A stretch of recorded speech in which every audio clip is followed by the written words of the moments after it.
예고해 드린 것처럼 사순절을 지나면서 예수님과 함께 계셨던 인물들, 예수의 고난의 현장에 같이 있었던 인물들을 우리 사순절 끝날 때까지 같이 좀 묵상하면서 은혜를 좀 나누겠습니다. 오늘은 예수의 장례를 예비한 여인, 예수의 장례를 예비한 여인이라는 제목을 가지고 같이 말씀을 좀 나누겠습니다.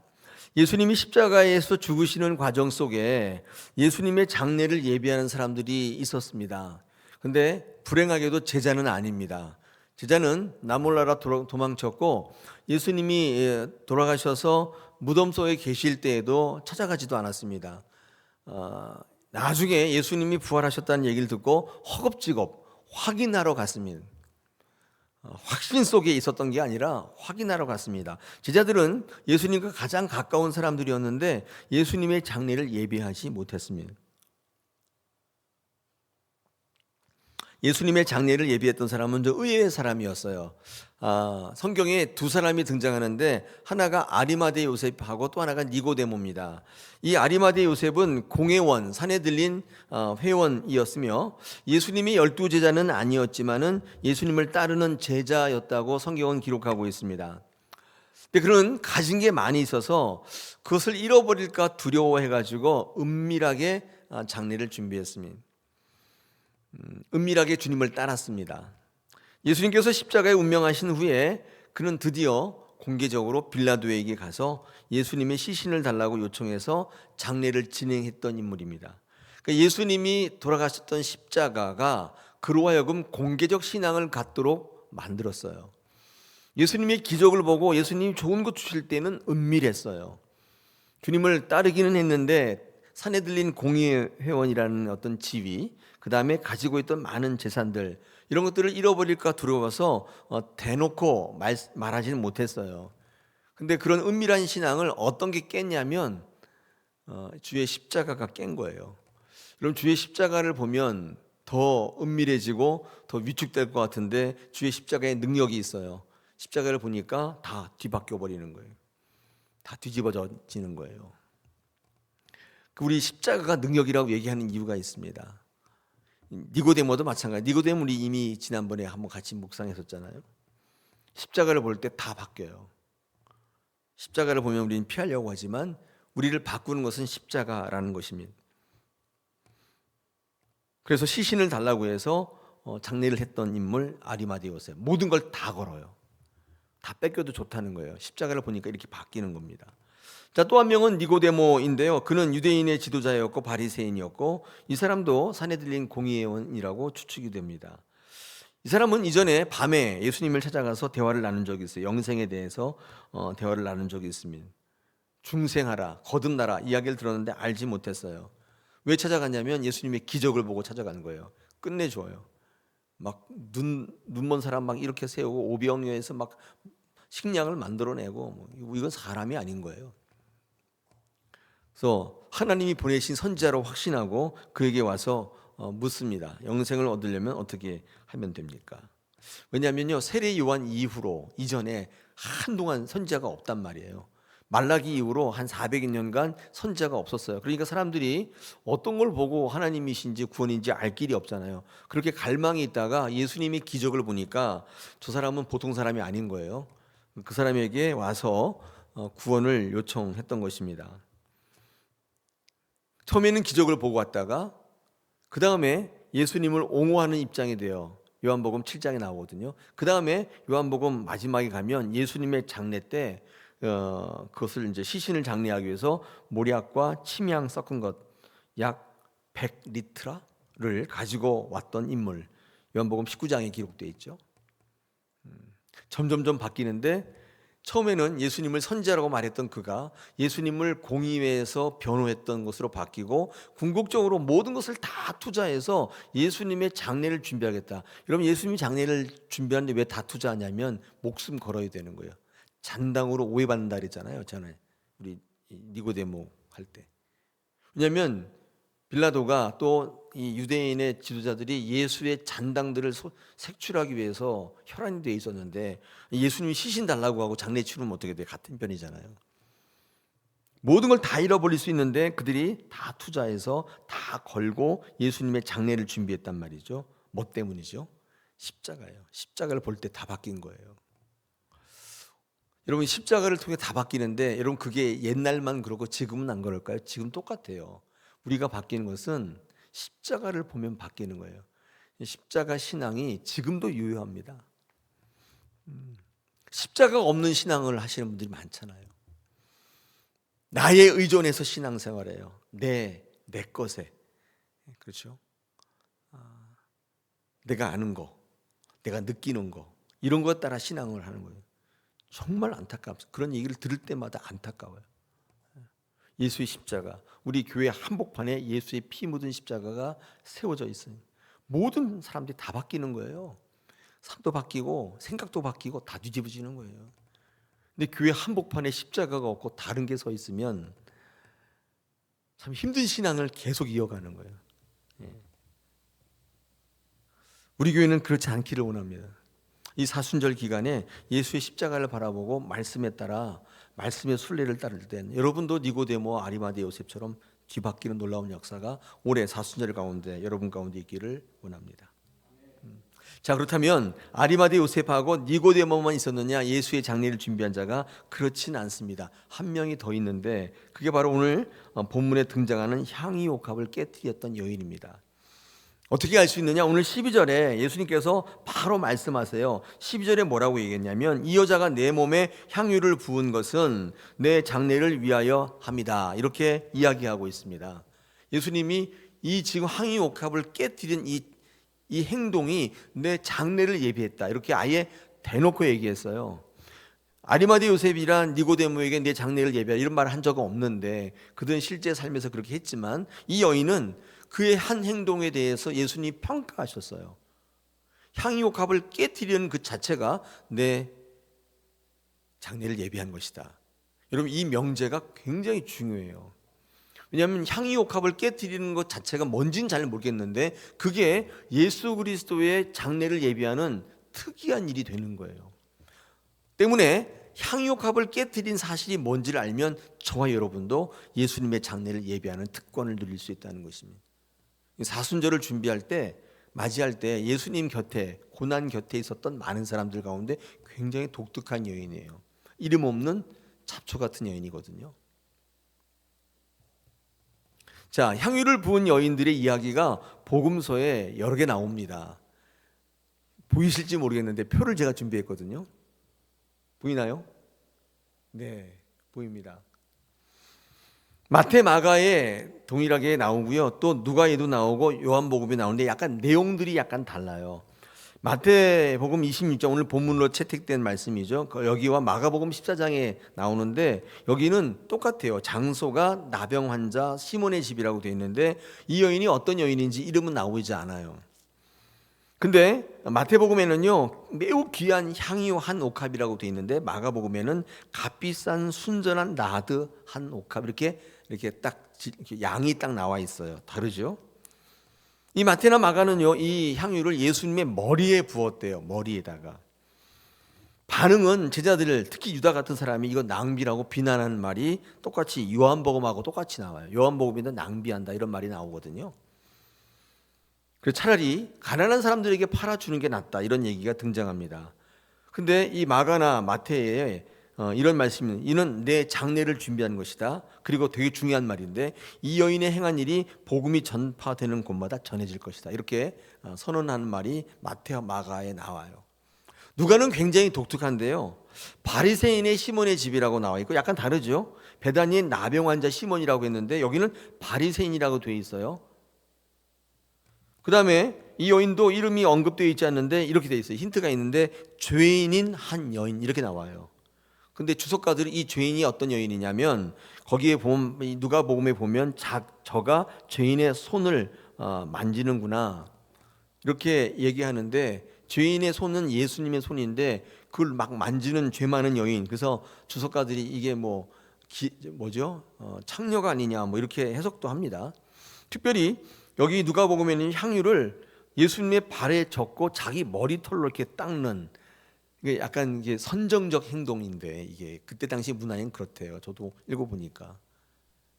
이렇게 머리를 풀어서 남자의 발을 닦아주는, 이건 사실 되게 엽기적인 행동이고 선정적인 행동인데, 이런 걸로 봐서 이 여인이 죄 많은 여인, 이 여인의 죄인이 뭐냐, 이 창녀가 아니냐 뭐 이렇게. 근데 이 누가복음에는 어떤 말씀이 있냐면, 많이 용서받은 사람은 많이 사랑한다 이런 말씀이 있고, 내 믿음이 너를 구원했으니 평안히 가라, 이 향유 분 여인에게 이런 말씀이 선포되고 있어요. 약간 다르죠. 자, 요한복음 마지막에 보면 12장에 여기는 아예 그냥 딱 이름이 나와요. 마르다, 마리아. 이 마리아가 누구냐면 베다니의 이 나사로의 여동생.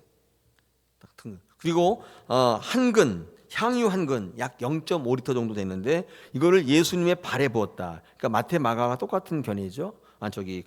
누가와 똑같은 견해죠. 발에 부었다 이렇게 돼 있고, 머리털로 닦았다 돼 있고. 그러니까 누가랑 이렇게 같은 입장을 취하고 있죠. 또 그러나 또 마태와 마가처럼 낭비한다는 가룟 유다의 기사가 등장해요. 그런데 예수님의 말씀은 아까 우리 마태 마가인 것처럼 장래를 위하여 둔 것이라고 얘기하고 있고, 또 독특한 말씀을 하는데, 가난한 자들은 항상 너희와 함께 있지만 나는 항상 있지 않다, 이런 말씀. 제가 쫙 정리를 해봤어요. 여러분 어떠세요? 이게 각각 다른 사건일까요? 아니면 같은 사건일까요?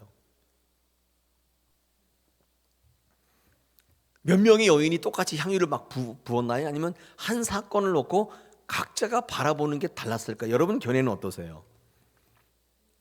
네, 한 사건 같죠, 그죠? 한 사건 같아요. 특별히 요한복음 11장 보여주세요. 2절에는요 이렇게 돼 있어요. 요한은 이렇게 얘기해요. 이 마리아는 향유를 주께 붓고 머리털로 주의 발을 닦던 자요, 병든 나사로는 그의 오라버니. 아예 그 신분을 딱 밝히고 있어요. 그 여인이 마리아다.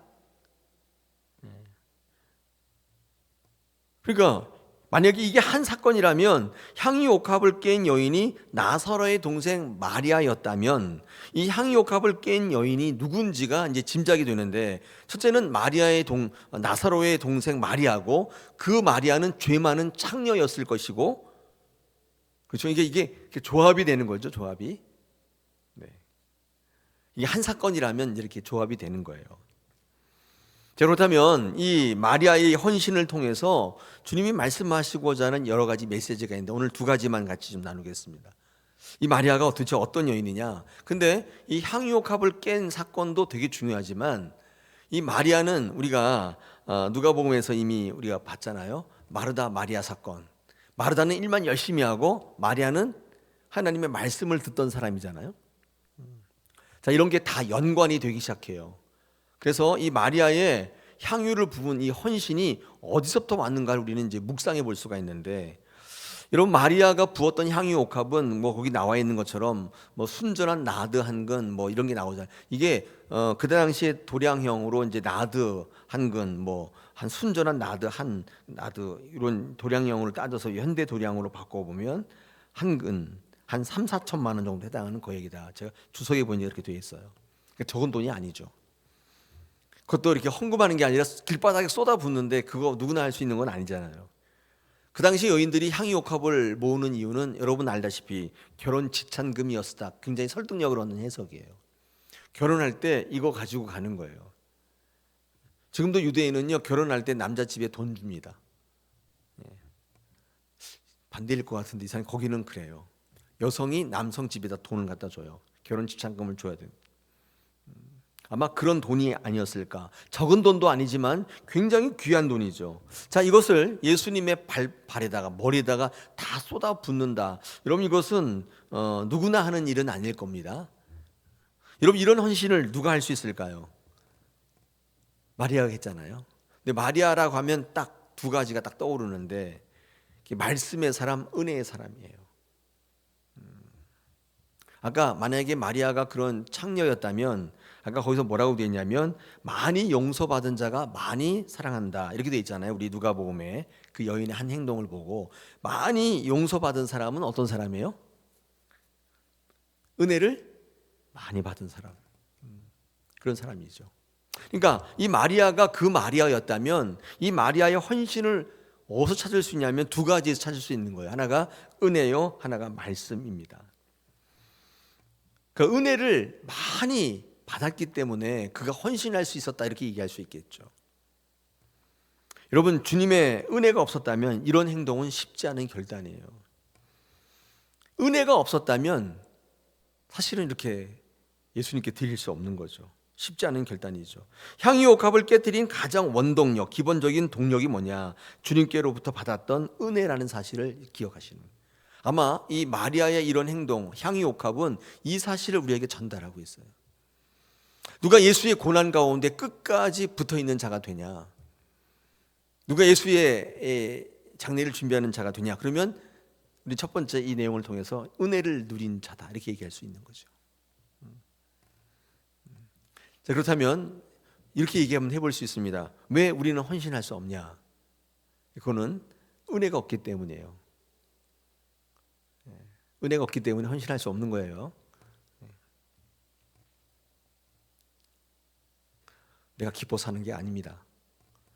기쁘더라도 은혜 없으면 안 합니다. 돈이 많이 있더라도 은혜 없으면 단 한 푼도 헌신하지 않는 거예요. 여러분, 내게서 뭔가를 찾으시면 안 돼요. 내 감정에서, 내 이성에서 찾는 게 아니에요. 내가 원하면 교회 일 다 할 것처럼 보이잖아요. 그렇지 않습니다. 은혜가 있어야 하는 거예요. 아무리 원해도요, 마음이 있어도 안 하게 돼요. 근데 그걸 내 나이에서 찾으시면 안 돼요. 그러면 이런 질문을 또 하나 할 수 있잖아요. 그러면 은혜는 어디서부터 옵니까? 두말할 거 없이 말씀에서 오는 거예요. 은혜 때문에 헌신한다는 분은요, 그 근거가 말씀인 거예요. 여러분, 그래서 은혜를 누리셔야 되는데 은혜가 없으면 헌신할 수가 없게 되고, 왜 은혜가 없냐면 말씀이 그 안에 내재하지 않기 때문이에요.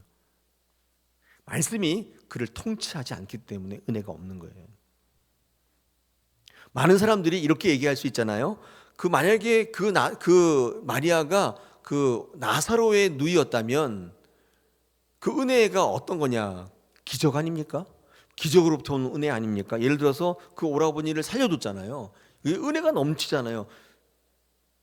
목사님, 그 은혜 아닙니까? 말씀으로부터 오는 은혜가 아니라 기적으로부터 오는 은혜가 아닙니까? 이렇게 이야기할 수 있잖아요. 충분히 그럴 수 있잖아요. 만약에 그 기적이 직접적인 은혜의 원인처럼 보이지만, 여러분 생각해 보세요. 그렇지 않은 이유가 있는데, 요한복음 11장에 가면 3절로 5절까지 제가 읽어보겠습니다. 이에 그 누이들이 예수께 사람을 보내어 이르되, 주여 보시옵소서, 사랑하는 자가 병들었나이다 하니, 예수께서 들으시고 이르시되, 이 병은 죽을 병이 아니라 하나님의 영광을 위함이요 하나님의 아들이 이로 말미암아 영광을 받게 하려 함이라 하시더라. 5절에 보니까 예수께서 본래 마르다와 그 동생과 나사로를 사랑하셨다, 이렇게 얘기하고 있죠. 이게 무슨 말이냐면, 예수님과 나사로 가정은 친분이 남달랐어요. 다시 말해서 예수님과 친한 사람들이었어요. 우리가 이 본문을 보면 알 수 있어요. 처음 보고 그런 게 아니라 그전에도 왕래하고 뭔가 이렇게 친분이 있었던, 사랑하는 사람들, 특별히 이 나사로의 집안을 잘 알고 있는 집안 사람이었던 것 같아요. 예수님 관계였던 것 같아요. 그러니까 예수와 친밀하다는 것은 어떤 뜻이냐면, 반대말은 예수와 적대하지 않았다는 뜻은 예수가 선포하는 말씀을 인정하고 그 말씀과 연합된 사람들이었다는 뜻입니다. 즉 예수님의 말씀을 통해 구원으로 소망을 삼는, 예수님이 말씀하실 때 아멘 아멘 했던 사람이에요. 믿습니다 했던 사람들이라고요. 예수님이 그를 기특하게 여기시고, 야, 너희는 어떻게 그렇게 동의할 수가 있냐, 인정할 수가 있냐, 다른 사람들은 다 노맨이라고 하고 나만 보면 잡아 죽이려고 하는데 너희 가정은 왜 어떻게 그러냐? 친밀한 가정이란 뜻은 말씀과 연합되어 있는 가정이죠. 만약에 은혜가 직접적인, 그렇죠? 동기가 된다면 이 은혜는 이처럼 하나님의 말씀과 연합되어 있는 그 친밀성이죠. 하나님 말씀으로부터 온다는 것을 우리는 부인할 수가 없어요. 여러분, 누가 헌신할 수가 있는가? 그렇다면 하나님의 말씀과 연합된 사람들. 마르다가 아니에요. 마르다는 일만 열심히 하는 사람. 말씀 없이 일만 하는 사람들은 헌신자가 될 수 없어요. 말씀을 사모하는 자들이 헌신자라고는 규정할 수가 있는 거예요. 연합된 사람들이 거기 은혜가 있단 말이죠. 그러므로 헌신은 말씀으로부터 나오는 거예요. 내 의지로부터 나오는 게 아니라, 내 감정으로부터 나오는 게 아니라, 여러분, 사명은요 말씀부터 오는 거예요. 사명은 죽어도 가는, 내가 기뻐서 하는 건 아니에요. 죽어도 가는 거잖아요. 여러분, 이럴 때 이 사명은 말씀으로부터 나오는, 근거하는 거예요. 우리의 감정에서 근거하는 게 아니라, 그래서 죽어도 가는 거예요. 그게 하나님의 일이고 사명이에요. 사도 바울은 안 기뻤어요. 사도 바울은 얼마나 힘들었는지 몰라요. 가는 데마다 다 죽이려고 하는 거예요. 아니, 그 올바른 하나님 말씀을 선포하는데 환영은 못 받을 만저 죽이려고 하는 거예요. 40인의 암살단이 끝까지 쫓아다녔어요. 그쯤 되면 그만둬야 되잖아요. 이걸 왜 해요? 아니, 다 그 사람들 좋으라고 하나님 말씀을 선포하는데 죽이려고 하는데 그 일을 뭐하러 하냐고요. 기뻤겠어요? 안 기뻤죠. 그걸 어디서 볼 수 있냐면, 제가 전에 말씀드린 것처럼 나는 모든 일에 자족함을 배웠다고 했어요. 자족함이라는 뜻이 그런 뜻이에요. 기쁘지 않다는 뜻이라고 그랬잖아요. 기쁜데 뭐하러 자족해요? 그냥 상황을 보면 되는 거죠. 자족은 스스로 기쁘다고 계속 말하는 거예요. 안 기뻤기 때문에 그만두고 싶었는데, 그런 자족함을 배웠기 때문에 궁핍에 처할 줄도 알고 풍부에 처할 줄도 알게 되었다. 그래서 일체의 비결을 배웠다고 그랬어요. 자족하니까 주님이 나와 함께 하신다는 생각을 갖게 되어서 거기서부터 모든 걸 할 수가 있었다. 사도 바울은 그렇게 고백하고 있는 거예요. 만약에 자기 안에서 자기 상황을 살폈다면 안 했을 거예요. 아니, 매일 죽이려고 하고 매일 거부하는데 뭐가 기뻤겠어요? 아무것도 안 했겠죠. 그냥 그만뒀겠죠. 근데 그런 건 아니었단 말이죠. 여러분, 우리의 헌신은요 말씀에서 오는 거예요. 누가 교회를 열심히 헌신하느냐? 말씀을 듣는 자들이에요. 말씀으로 무장된 자들이에요. 그러면 사명을 갖고 있는 사람들이에요. 죽어도 간단 말이에요. 기쁘지 않아도 하는 거예요. 사명 때문에 하는 거지 내 감정의 유희로 하는 건 아니란 말이죠. 저는 어떻게 보이세요? 야, 김도호 목사는 너무 기쁠 거야, 그렇게 생각하세요? 아니면 너무 하기 싫어할 거야, 그렇게 생각하세요? 자유입니다. 여러분, 그러나 중요한 거 있어요. 이 길을 가야 하는 거예요. 그래서 오늘 사실은 결단 찬양을 우리가 걷는 이 길을 하려고 했었는데 향유옥합이 생각나서 바꿨어요. 우리가 걷는 이 길은 비록 험하지만, 그렇죠? 그 찬양이잖아요. 그 찬양 되게 좋아하거든요. 그 길 끝에는 예수께서 계셔. 우리 함께 그 길을 걸어갑시다. 세상 사람들 우리를 멍청하다고 욕하지만, 그 일을 왜 하냐고 이야기하지만, 우리는 주와 함께 그 길을 가리라. 그 찬양 있잖아요. 여러분, 그게 제자입니다. 그게 사명자인 거예요. 말씀이 없는 헌신은 모든 게 다 지나쳐 보여요. 전에 한번 말씀드렸잖아요. 말씀이 없는 헌신은 계속 이렇게 얘기해요. 또 교회가? 또 기도해? 또 헌금해? 계속 이렇게 얘기해요. 모든 게 다 지나쳐 보여요. 말씀이 없는, 은혜가 없는 이 헌신은 이렇단 말이죠. 모든 게 인색해요.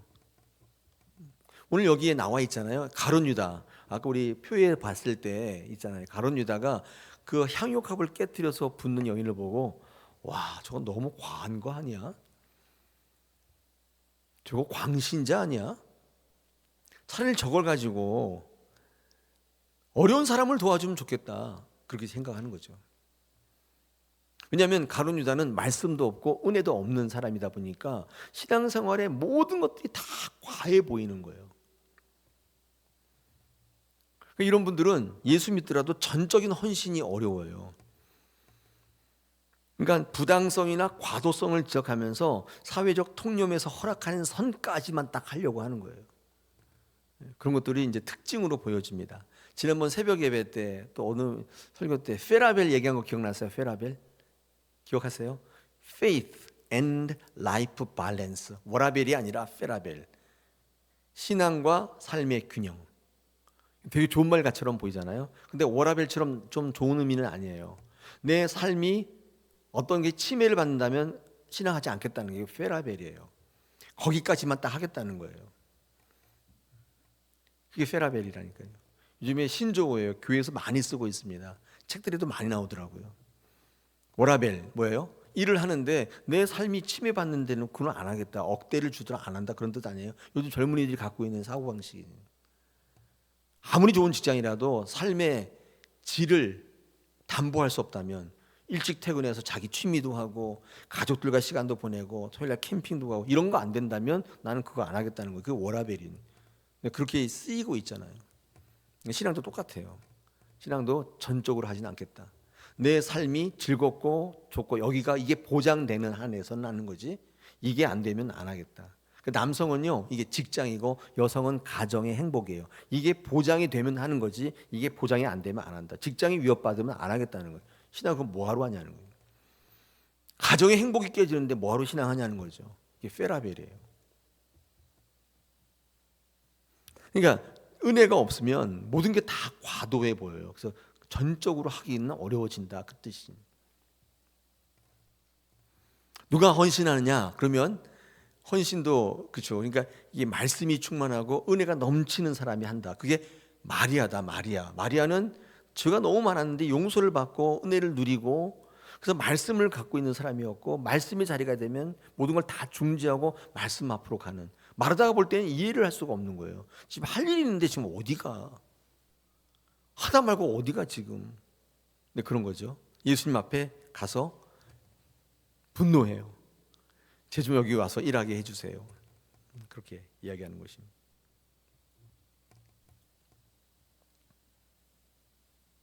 은혜로서 말씀이 충만하면 주님에 대한 헌신이 최고의 가치라는 사실을 깨닫게 돼요. 사도 바울 같은 경우는 뭐라고 고백했느냐? 빌립보서 3장 8절에서 9절에 보니까 또한 모든 것을 해로 여김은 내 주 그리스도 예수를 아는 지식이 가장 고상하기 때문이라 내가 그를 위하여 모든 것을 잃어버리고 배설물로 여기는 것은 그리스도를 얻고 그 안에서 발견되려 함이니 내가 가진 의의는 율법에서 난 것이 아니요 오직 그리스도를 믿음으로 말미암은 것이니 곧 믿음으로 하나님께로부터 나느니라 고백하고 있는 것입니다. 그러니까 주님을 알아가는 게 가장 최고의 가치라고 이제 알아버린 거예요. 말릴 수가 없어요. 이 사람은 모든 것을 다 잃어버리고 다 배설물이래요. 여러분 아나니와 삽비라 있잖아요. 우리에게 중요한 교훈을 주는데 그들은 드리고도 멸망당하는 사람이 되었지 않습니까? 이 바나바의 헌신을 통해서 역사하시려는 성령의 역사를 이 아나니와 삽비라는 흉내를 내요. 그들의 헌신을 그들의 결단을 흉내를 내는데 물론 그래가지고 성령의 역사를 왜곡하고 능멸했기 때문이기도 하지만 이것이 그들의 삶에 어떻게 드러나냐면 잘 들어보십시오. 인색함으로 드러나는 거예요. 아까움으로 드러났다고요. 그래서 숨겼어요. 자기 것을 자기가 갖는데 그게 무슨 죄가 됩니까?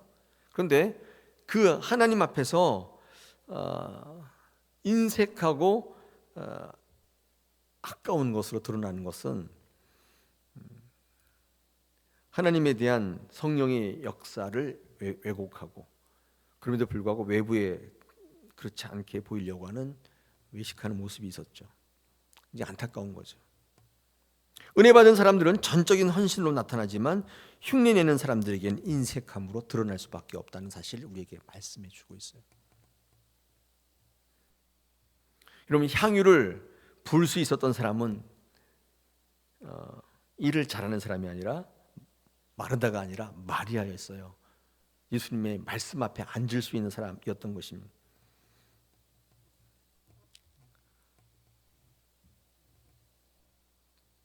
일을 일단락하고 말씀의 때에 예수님의 발치에 앉아서 말씀을 들을 수 있는 심령을 가지고 있는 분, 이런 분을 하나님께서 일꾼으로 쓰신다, 헌신자로 쓰신다는 것입니다.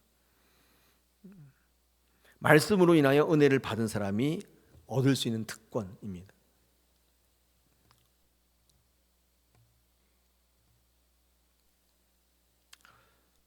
놀라운 선포들이 있잖아요. 많이 용서받은 사람이 많이 사랑한다. 내 믿음이 너를 구원했으니 평안히 가라. 특히 이 여인이 행한 일이 복음이 전파되는 곳마다 전해질 것이다.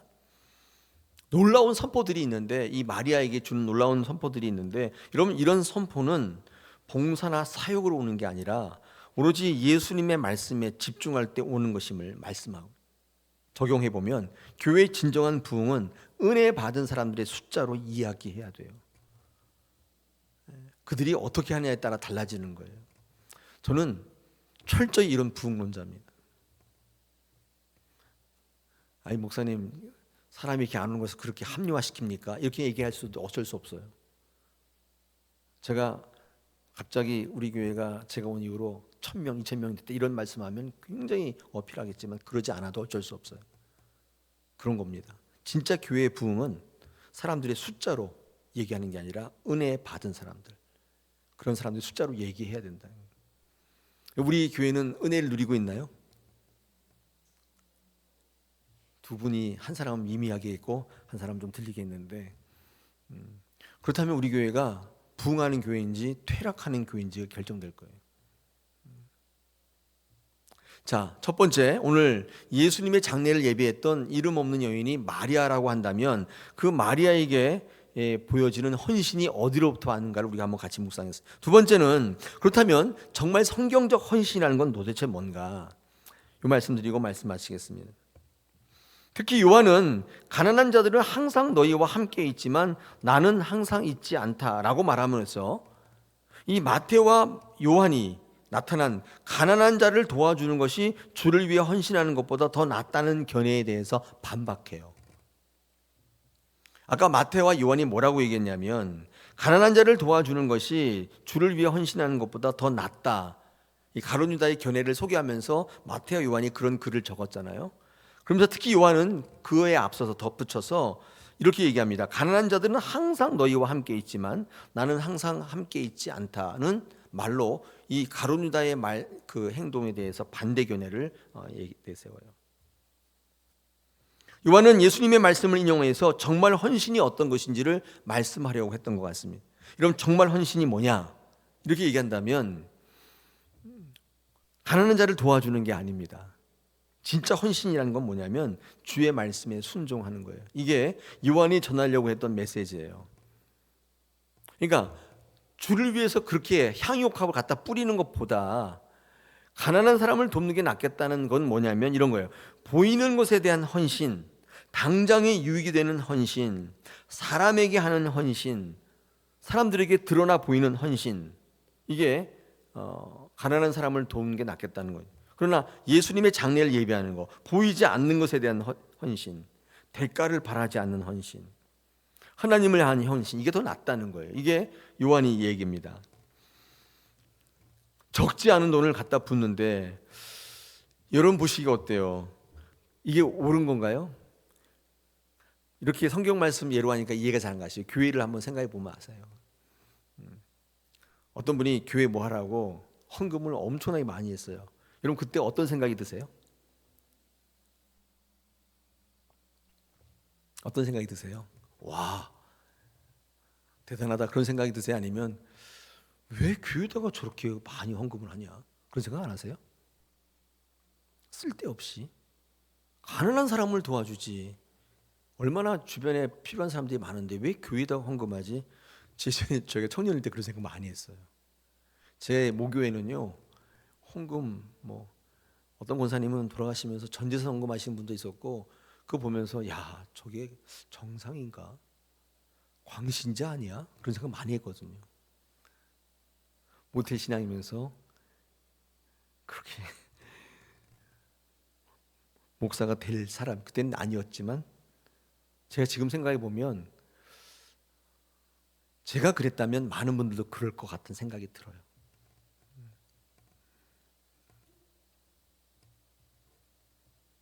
더 좋은 일에 쓰면 안 될까?